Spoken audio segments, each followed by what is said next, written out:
Ahora y lo primero ahora mismo es lo que está ocurriendo. Begoña Gómez acaba de pedir, la esposa del presidente, poder viajar a la graduación de su hija en Reino Unido. Todo depende del juez Peinado. A esta hora el juez Peinado saliendo permitir precisamente a Begoña Gómez del tribunal. acudir a la cumbre de la OTAN. ¿Va a permitir a Begoña Gómez acudir a la cumbre de la OTAN? Le ha pedido el pasaporte. Es más difícil tomar decisiones. Retiene el pasaporte de la mujer del presidente del gobierno. ¿Va a permitirlo? Peinado tiene ahora mismo en sus manos, entrando así en el tribunal, si permite a Begoña Gómez salir o no del país. Carla Cuña, el juez Peinado ahora mismo tiene la posibilidad de denegarle por riesgo de fuga ante la graduación de su hija en el Reino Unido. Carla, y de momento Peinado parece guardar silencio, ¿no? Con la prensa por lo menos no habla el juez Juan Carlos Peinado, que tiene ahora mismo encima de su mesa esa petición de Begoña Gómez de que le devuelva el pasaporte entre los días 7 y 10 de julio para poder acudir a la cumbre de la OTAN en Ankara, en Turquía, y después terminar el viaje en Londres para acudir a la graduación de su hija. Alega Begoña Gómez que va a estar acompañada en todo momento de la seguridad de la presidencia del gobierno, por lo que va a estar localizable, pero recordemos que el juez Juan Carlos Peinado le interpuso esta medida cautelar por riesgo de fuga, por la gravedad de los delitos por la que la quiere procesar y llevarla ante un jurado popular. Esta es la última hora, esto es lo que acaba de ocurrir. Gracias, Carla. Hoy. Es decir, esta persona es inocente hasta que se muestre lo contrario y hay que proteger los derechos fundamentales. Cuando un juez, digamos, vulnera esos derechos fundamentales, que vemos la capacidad de que una persona pueda moverse libremente, es porque tiene que fundamentar de forma muy clara. Porque si no, estás atentando contra los derechos de una persona particular, que podría ser, que es la presidenta del gobierno, la mujer del presidente del gobierno, pero podríamos ser cualquiera de nosotros. Es decir, que aquí yo creo que en este tipo de cuestiones hay que ser, con el derecho penal, hay que ser como muy protectivo. Tiene que priorizar primero los derechos fundamentales antes de cualquier cosa. Y luego, si hay fundamentos más que razonados para privación de libertad o de movimiento a una persona, pues que esté bien justificada. Y en este caso, como decía Lamet, no parece que lo esté. Deja que le pregunte una... Y esto es lo que tenemos ahora mismo, la graduación de la hija y la cumbre de Ankara en manos de un juez por riesgo de fuga. Por riesgo de fuga. Puede fugarse la mujer del presidente. No, podemos imaginar que en un mundo que hasta a mí se me escapa, la mujer de un presidente en una cumbre de la OTAN en Ankara se fugue de la justicia o que se fugue de la graduación de su hija en virtud de unas medidas cautelares en vigor, muy discutida, por cierto. Bueno, a mí me parece una hipótesis delirante, pero si la hipótesis se pudiera verificar, eso sí sería la caída de Pedro Sánchez, ¿o no? Que se fugue. No sé, claro, va rodeada de policías, de escolta, y la tesis de Peinado es la policía puede cooperar en esto. Pero es que la policía... Bueno, primero, eso es una de las barbaridades más gordas que se han podido decir en un auto judicial. No tiene ningún sentido lanzar sospechas sobre un cuerpo de policía que no ha tenido ninguna actuación irregular de ningún tipo, al menos relacionados con estos casos. Y en segundo lugar, esto demuestra lo que es lo propio absurdo de ese auto de cautelares. Porque efectivamente la mujer de un presidente del gobierno también tiene agenda internacional. Y hay muchos viajes que el presidente del gobierno tiene que ir acompañado por su mujer, no por nada, sino porque todos los mandatarios internacionales van normalmente acompañados por... Pido titulares brevísimos aquí y volveremos con este tema. María José. Si extienden los delirantes argumentos del auto en virtud del cual le retiró el pasaporte, capaces de bloquear la acción institucional del presidente del gobierno. Pero vamos, y capaces, yo me atrevo a decir que lo mismo ve una connivencia de la policía del lugar de origen donde se celebre la cumbre, un contubierno internacional y yo que sé, y que la hija también se va a fugar con ella. Bueno, todo muy loco, pero por ser capaz lo es. A esta hora acaba de prestar declaración también el novio de Ayuso, González Amador. Buenos días, señor Amador. ¿Realizó usted las fotos a los periodistas del país? Decirle que según el... 4,4 millones de euros facturó en lo peor de la pandemia de Quirón, la empresa predilecta de Ayuso para concertar la sanidad pública. ¿Le parece bien? Una comisión de 500.000 euros. Una comisión de 500.000 euros pagó al presidente de Quirón. Una comisión de 500.000 euros le preocupa la causa. Ha sido su entrada en los juzgados, donde hoy declara como testigo. para aclarar quién filtró y reveló la identidad, quién identificó a los periodistas que cubrían aquella información en un caso de filtraciones que curiosamente se está resolviendo de manera muy diferente a la del fiscal general del Estado. González Amador ha dicho que él pasó esa información, pero que se le ha borrado la conversación que tuvo con Miguel Ángel Rodríguez. Carla Cuña.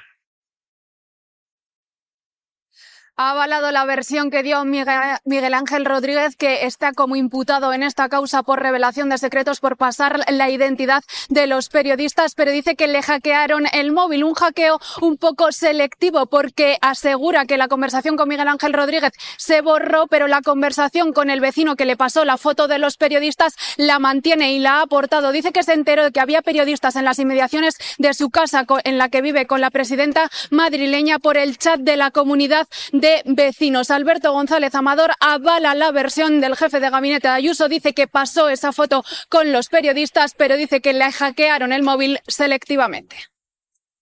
Hackeo selectivo y se le borraron los chats con Miguel Ángel Rodríguez. ¡Qué mala suerte! Esto es lo que a esta hora está declarando la pareja de Isabel Díaz Ayuso. El borrado de esas conversaciones, porque González Amador dice que ha borrado las conversaciones con Miguel Ángel Rodríguez. Aquello fue prueba de cargo contra el fiscal general del Estado. Aquí seguro que es de descargo y de presunción de inocencia, pero borrado el teléfono móvil, la conversación con Miguel Ángel Rodríguez. Siempre que periodistas o políticos están un rato hablando de Isabel Díaz Ayuso, sale otro nombre, Mar.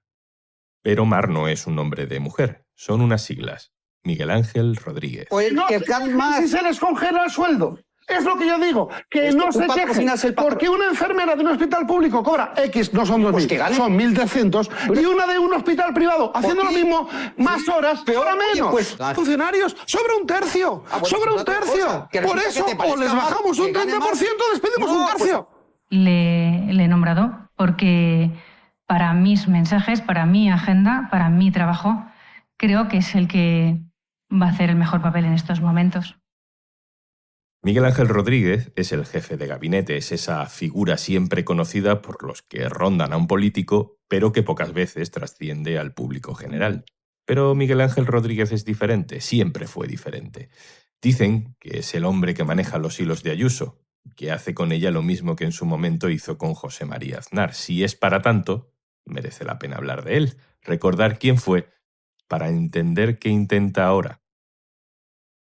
Me va a ayudar a hacer este repaso mi compañera Esther Palomera, que ha sido testigo de varias de las vidas por las que ya ha pasado Miguel Ángel Rodríguez. Hola, Esther. Hola, Juanlu. Comencemos esa historia en 1987. Miguel Ángel Rodríguez trabaja como periodista, Aznar lo ficha como portavoz del gobierno de Castilla y León y tenía, creo que, 23 años. ¿Qué le hacía tan brillante como para ocupar tan joven un cargo tan influyente, Esther? Bueno, hay gente que le atribuye muchos méritos. Yo creo que era un provocador nato. Cuando empezó con José María Aznar, más bien era un periodista absolutamente desconocido que trabajaba en el norte de Castilla sin tener formación periodística universitaria, ni dotes de comunicación, ni estudios de comunicación política, pero sí tenía un fino olfato político y una siempre disposición a la provocación.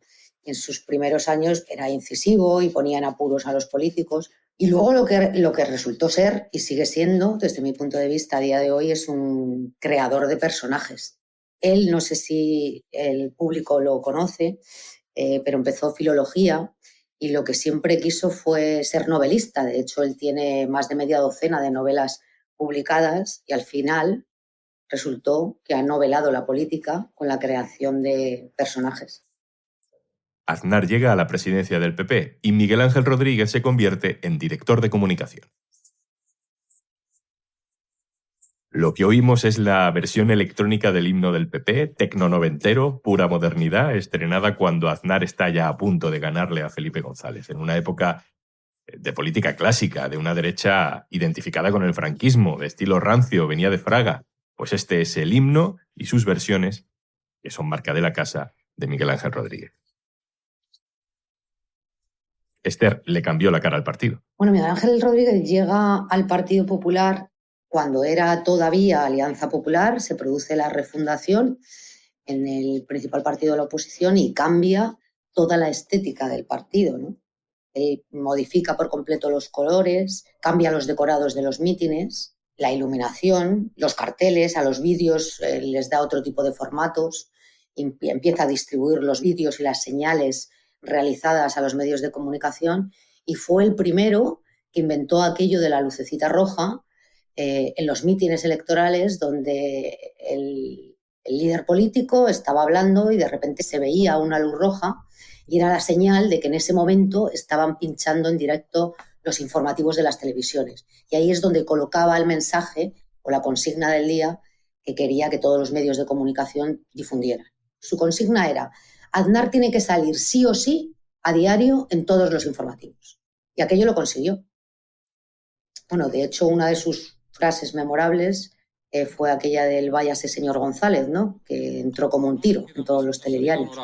Presentar su renuncia al rey y aconsejarle respecto a qué miembro de su partido reúne las mejores condiciones para sustituirlo. Váyase, señor González. Sigue el camino ascendente de Aznar, le gana las elecciones en 1996 a Felipe González y Miguel Ángel Rodríguez se convierte en secretario de Estado de Comunicación, que también es un cargo de poder, no muy visible, pero determinante. Esther, ¿cómo era en esa época Miguel Ángel Rodríguez? Lo que cuenta la leyenda es que manejaba como nadie a los medios de comunicación. Hay una frase que se le atribuye, una frase que revela muy bien la personalidad de Miguel Ángel Rodríguez y cómo controla los medios de comunicación. Y es que él llegó a decir, cuando estaba en Castilla y León, en Valladolid, que no hacía falta comprar a un medio de comunicación para tenerle controlado, sino que bastaba con ser el mejor de sus clientes. Bueno, yo creo que, sea cierto o no aquello, consiguió un gran apoyo mediático en torno a la figura de José María Aznar. Lo hizo en Castilla y León y después a nivel nacional. También se cuenta que tenía una lista negra de periodistas donde anotaba, bueno, pues todo tipo de datos biográficos sobre ellos, y con esa lista se manejaba en el mundo mediático. Si recuerdas, fue un personaje tan popular que hasta tuvo un guiñol en Canal Plus. A nosotros nos va a controlar esta oposición. Miren, que no encarcelemos a Felipe González no quiere decir que seamos tontos. Al que quiera hacer oposición, solo se le puede decir una cosa: súbete aquí y baila. Corruptos. Y además de secretario de Estado fue portavoz del gobierno. Hay quien dice que su éxito y su ruina fue aquella, la de ser la voz del gobierno cada viernes tras los consejos de ministros de la era de Aznar. Había mucha gente que no entendía por qué José María Aznar le había dado tanto poder. De hecho, cada viernes sus más estrechos colaboradores, y después de algunas meteduras de patas muy sonadas de aquella época, le pedían todos los días contención porque era un pollo diario, ¿no? Y al final terminó por dar el portazo y anunciar su dimisión. Y ya fuera del gobierno, Miguel Ángel Rodríguez aparece con esa vehemencia en tertulias de televisión para atacar a todo lo que huela a izquierda. Está en televisión, defiende sin duda los postulados del PP, pero Esther no tiene la influencia con Rajoy que había tenido con Aznar. No, es verdad que en la época de Mariano Rajoy él no tenía ninguna relación con Rajoy, pero sin embargo no le faltaron algunas asesorías, algunos contratos de asesoría en lo que fue el Partido Popular a nivel territorial. En algunas administraciones locales y regionales gobernadas por la derecha él siempre tuvo buena relación e incluso algún contrato de asesoría, más en la sombra que en la primera línea, pero eso coincidió con una época en la que él emprendió algunos proyectos televisivos que no tuvieron demasiado éxito. Y fue cuando se dedicó de lleno al mundo de las tertulias, ¿no? Participó en programas como 59 segundos, La Noria, Espejo Público y algún que otro. Y allí fue más conocido por sus exabruptos y por sus provocaciones que por lo que había sido Miguel Ángel Rodríguez en su época de máximo esplendor. Hubo enfrentamientos, incluso alguna sentencia condenatoria, con personajes, recordaréis al doctor Luis Montes, que era el encargado de cuidados paliativos de un importante hospital madrileño, al que llegó a llamar nazi y fue condenado a pagar 30.000 euros a aquel doctor. Montes es un nazi, eso no es un insulto, es una descripción. Aquellos que decidían quiénes morían sedados por sedación eran los nazis. De los cuñados. De los cuñados. Entonces, dado que el Partido Socialista está tan que le gustan tanto las comisiones de investigación, vamos a ver una comisión de investigación de los cuñados de Touriño y del ático de Pepiño Blanco. A ver si tiene narices Zapatero. Y el cocainómano Monzón ahí diciendo barbaridades.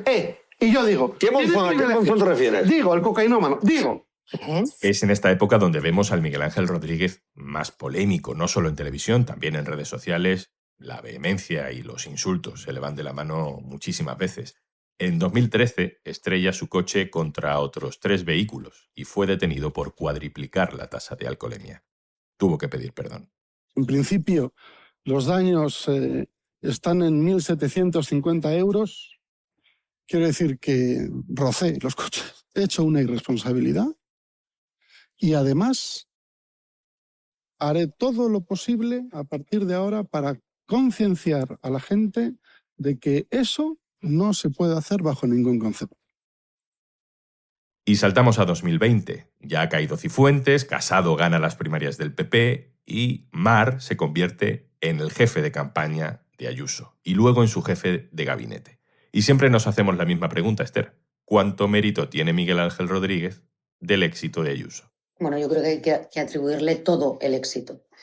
Ayuso era una perfecta desconocida en la política nacional, por supuesto, pero en la política madrileña también. Era una amiga personal de Pablo Casado, que no tenía grandes cometidos en el partido, pero que el presidente del Partido Popular decidió, en contra del criterio general de quienes le acompañaban, nombrarla candidata a la Comunidad de Madrid, candidata a unas elecciones que el Partido Popular preveía perder. En aquella campaña eran clamorosos sus patinazos, su inseguridad, su verbo de bachiller, y hoy, sin embargo, es una baronesa en potencia, con una proyección importante, y podemos decir que los medios beben en su mano o en su presupuesto. Y la pregunta inversa, de la que te decía antes. ¿Cuánta culpa tiene Miguel Ángel Rodríguez de las malas relaciones de Ayuso con Casado y el PP nacional? Todas, porque Isabel Díaz Ayuso es un personaje de Miguel Ángel Rodríguez. Y de la misma forma que en los años de Valladolid, en Castilla y León, Miguel Ángel Rodríguez o Aznar no tenían un proyecto, sino que tenían un plan nacional, y desde Valladolid hizo de Aznar un líder nacional, esa pauta o esa estrategia política la ha reeditado en Madrid. Es decir, Ayuso no habla de Madrid, habla de España, tiene un proyecto nacional y todo eso es Miguel Ángel Rodríguez. Es exactamente lo mismo que hizo con Aznar en Castilla y León. Isabel Díaz Ayuso era amiga personal de Pablo Casado y hoy la relación es prácticamente inexistente en la medida en que ella se ha adentrado por unos vericuetos orgánicos de enfrentamiento personal con la dirección nacional, impulsada por la hoja de ruta que Miguel Ángel Rodríguez quiere desplegar para Isabel Díaz Ayuso, no solo en Madrid, sino a nivel nacional. Eso sería una nueva oportunidad para Miguel Ángel Rodríguez de hacer algo extraordinario. Sin ninguna duda, él no ha vuelto por dinero, ha vuelto porque la vida le ha dado una segunda oportunidad y sobre todo una oportunidad para resarcirse de un fracaso, que es el que tuvo tras la dimisión como portavoz del Gobierno de España. Y a las personas a las que la vida les da una segunda oportunidad no hay nada que les frene ni se les ponga por delante. Él quiere demostrar que todavía sigue siendo capaz y a veces se actúa como si tuviera los 23 años que tenía cuando empezó en Castilla y León. Él sigue emitiendo a través de Ayuso palabras sin complejos y está cada día dispuesto a agitar la crispación que acompaña la vida política. Esther Palomera, muchas gracias por acompañarnos en este viaje. Gracias.